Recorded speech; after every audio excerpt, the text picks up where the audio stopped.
وَإِذَا سَأَلَكَ عِبَادِي عَنِّي فَإِنِّي قَرِيبٌ أُجِيبُ دَعْوَةَ الدَّاعِ إِذَا دَعَانِ.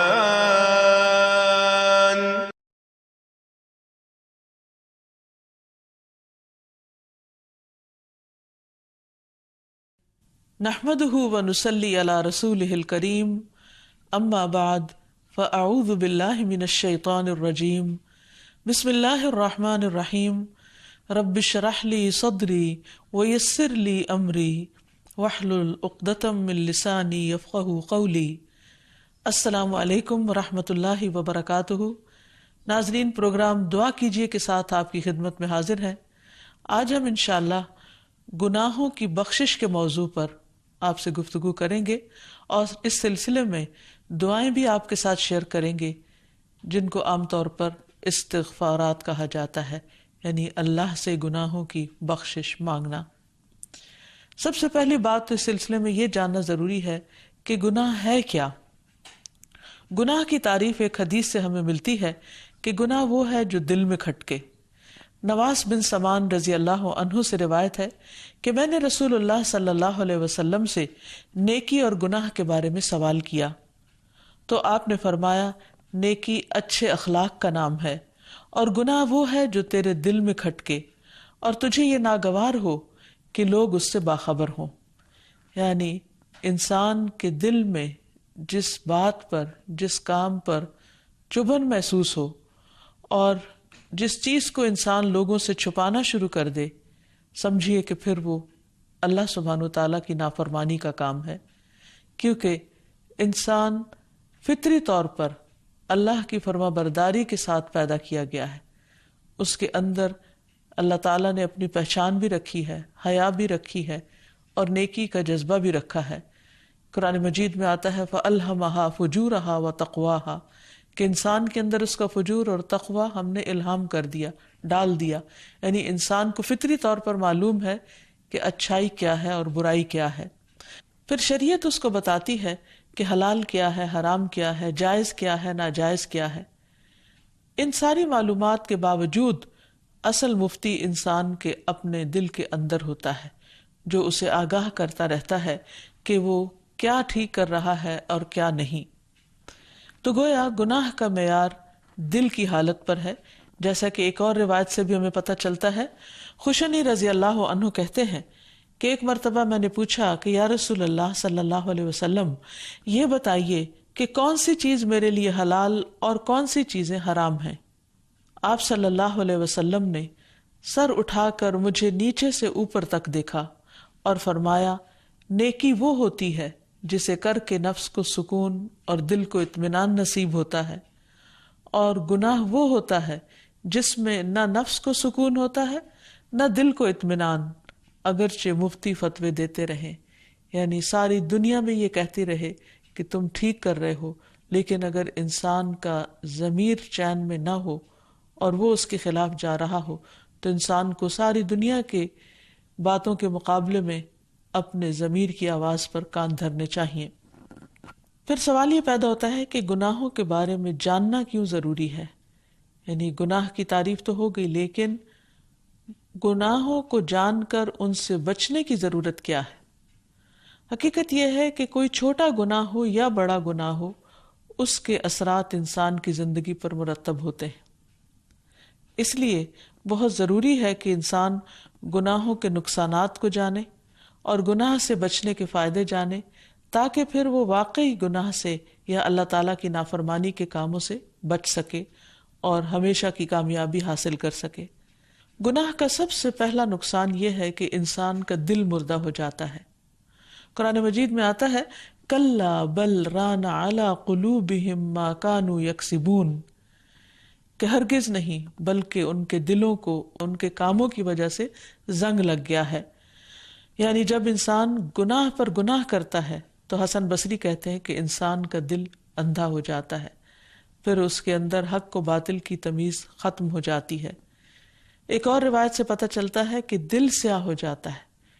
جب انسان ایک گناہ کرتا ہے تو ایک سیاہ دھبا لگتا ہے، اگر انسان توبہ کر لیتا ہے تو وہ دھبا مٹ جاتا ہے، لیکن اگر انسان توبہ نہیں کرتا تو پھر ایک گناہ دوسرے گناہ کو دعوت دیتا ہے اور وہ تیسرے کو دیتا ہے، اور ایک کے بعد ایک دھبا دل پر لگتا چلا جاتا ہے تاکہ پورا دل سیاہ ہو کر رہ جاتا ہے. اور جب ایسی کیفیت ہو جاتی ہے کہ جس کو ایک طرف زنگ کہا گیا اور دوسری طرف دلوں کی سیاہی کہا گیا، تو دل کا نور ختم ہو جاتا ہے، دل کی چمک ختم ہو جاتی ہے، جس کے نتیجے میں انسان پھر اللہ سبحانہ وتعالیٰ کی معرفت سے محروم ہو جاتا ہے، اللہ کی محبت سے محروم ہو جاتا ہے.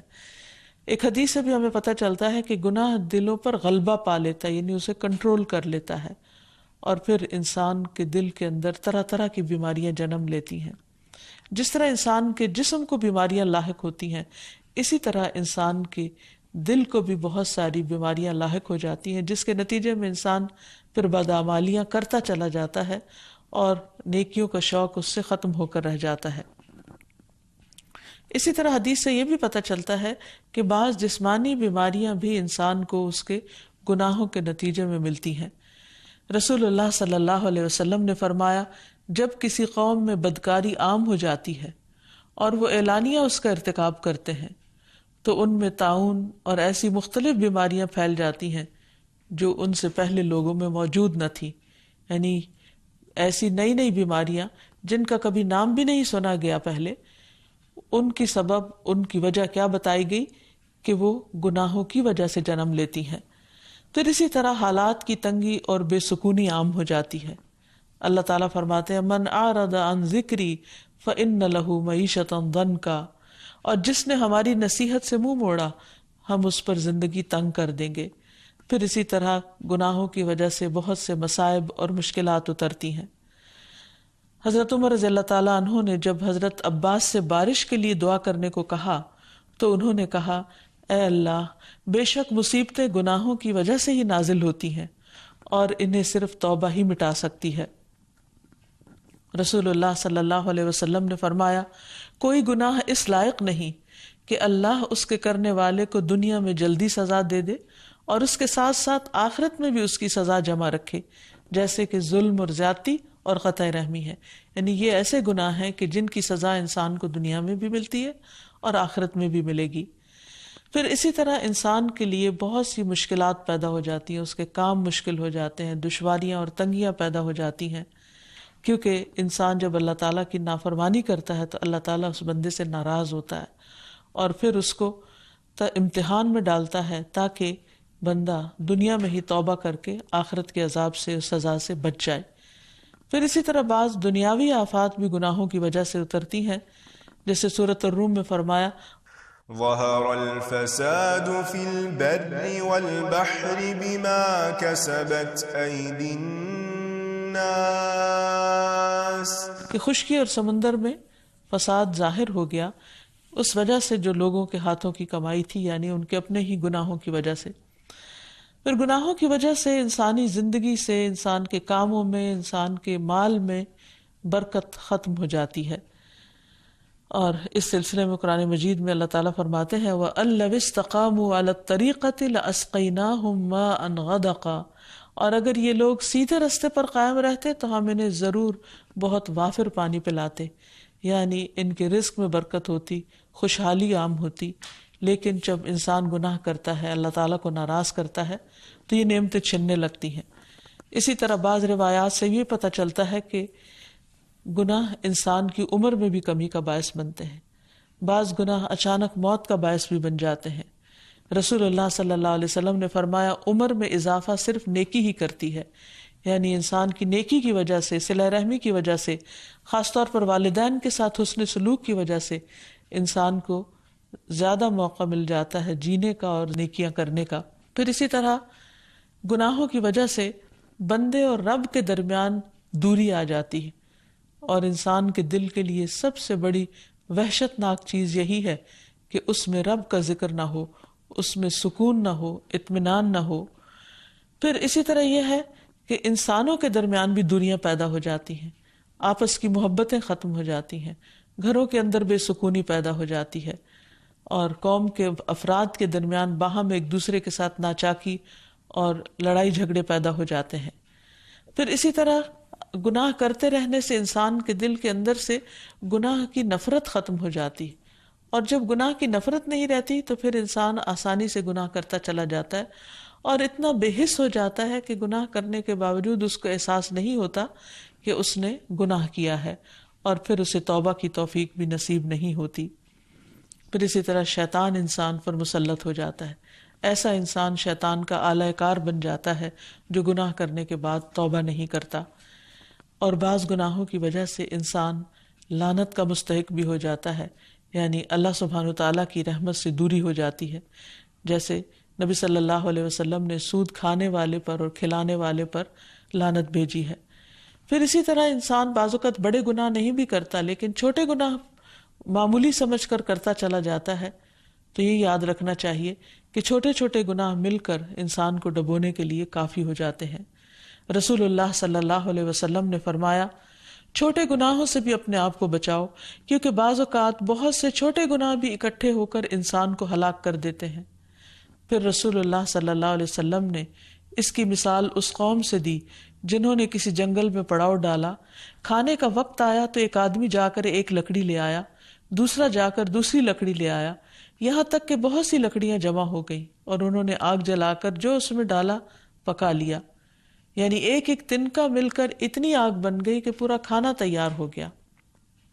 تو اسی طرح چھوٹے گناہوں کی کثرت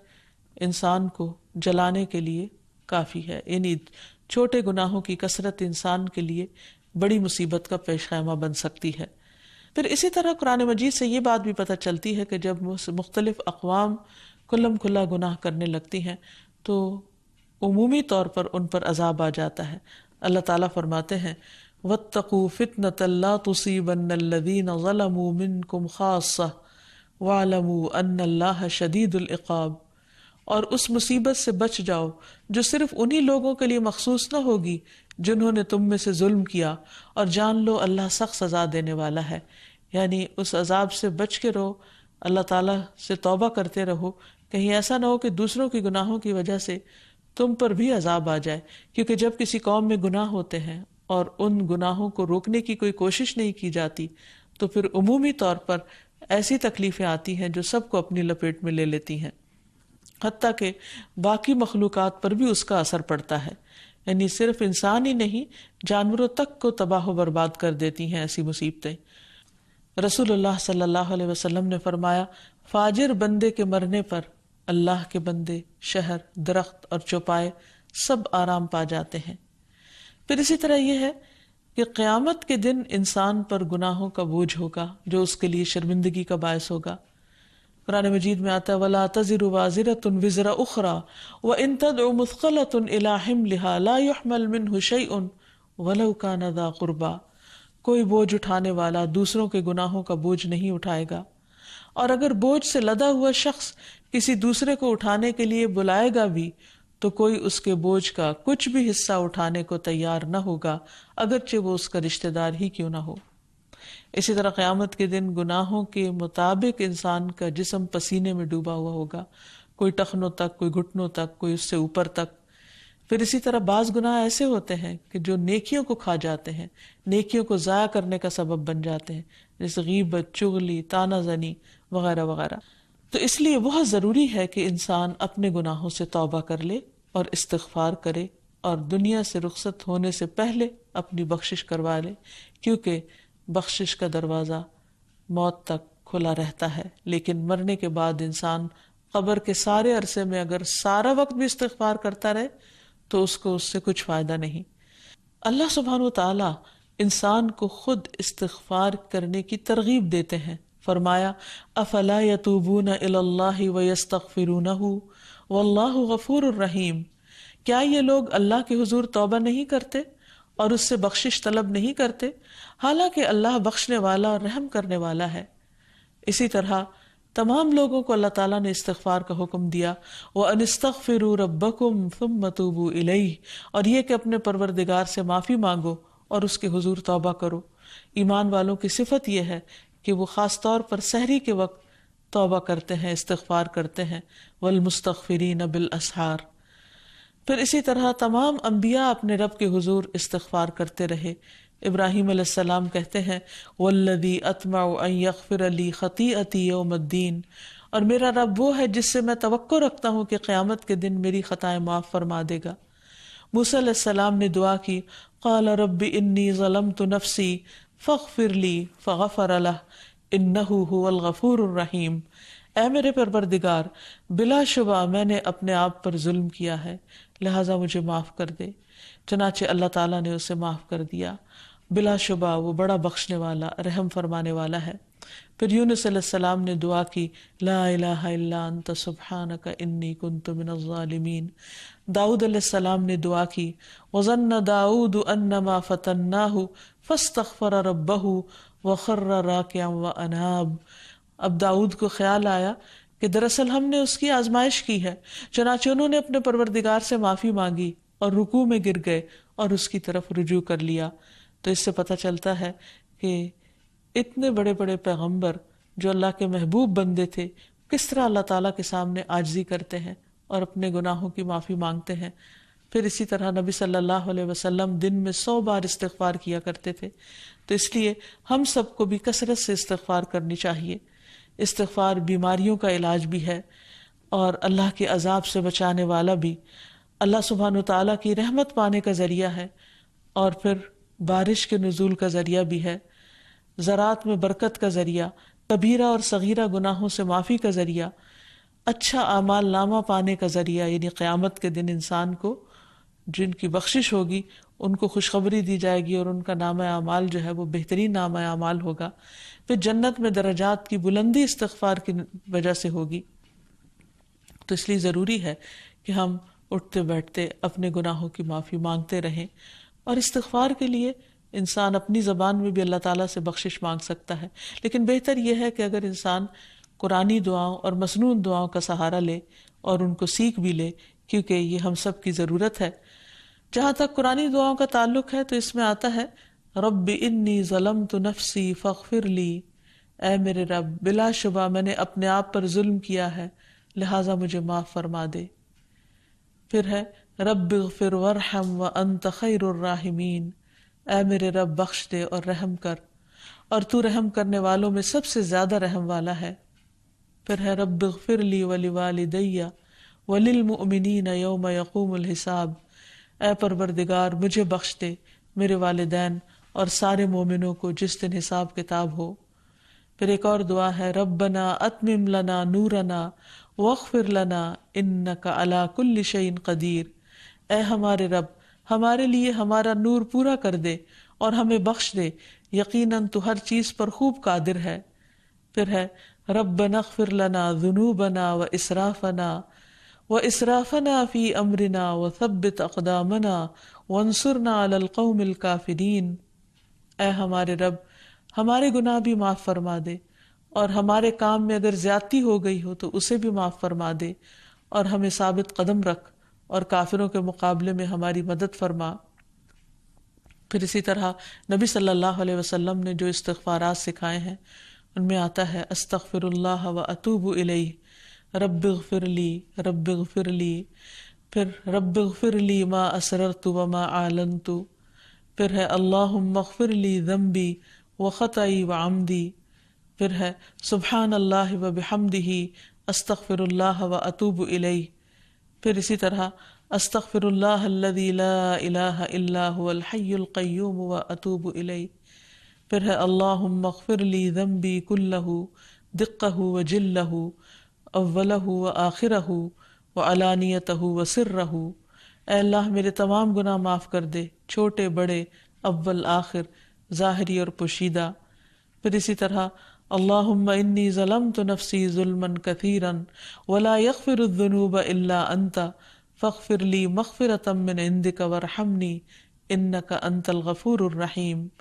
اے اللہ میں نے اپنی جان پر گناہ کر کے بہت ظلم کیے،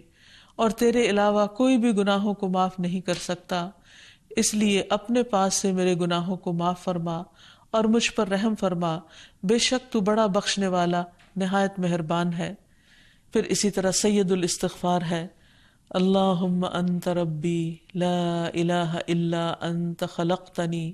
وانا عبدک وأنا على عهدك ووعدك ما استطعت أعوذ بك من شر ما صنعت أبوء لك بنعمتك علي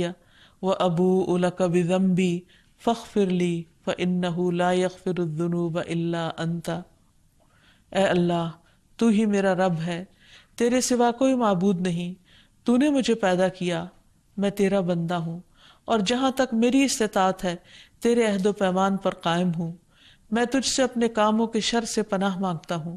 اور اپنے اوپر تیرے احسانوں کا اقرار کرتا ہوں، اور میں تیرے لیے اپنے گناہوں کا بھی اعتراف کرتا ہوں، بس تو مجھے بخش دے کیونکہ تیرے علاوہ کوئی گناہوں کو بخشنے والا نہیں۔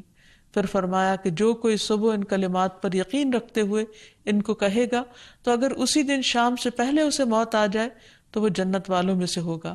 اور جو ان کو رات کو کہے گا اور وہ ان پر یقین رکھتا ہوگا تو اگر وہ صبح سے پہلے فوت ہو گیا تو وہ اہل جنت میں سے ہوگا۔ تو اللہ سبحانہ وتعالیٰ سے دعا ہے کہ وہ ہم سب کے گناہوں کو معاف کر دے، کیونکہ وہ ارحم الراحمین ہے۔ ہم اس سے اچھی امید رکھتے ہیں کہ اللہ تعالیٰ ہمیں دنیا اور آخرت دونوں کی بھلائیاں نصیب فرمائے۔ وآخر دعوانا ان الحمد للہ رب العالمین۔ ولم أكن بدعائك رب شقيا۔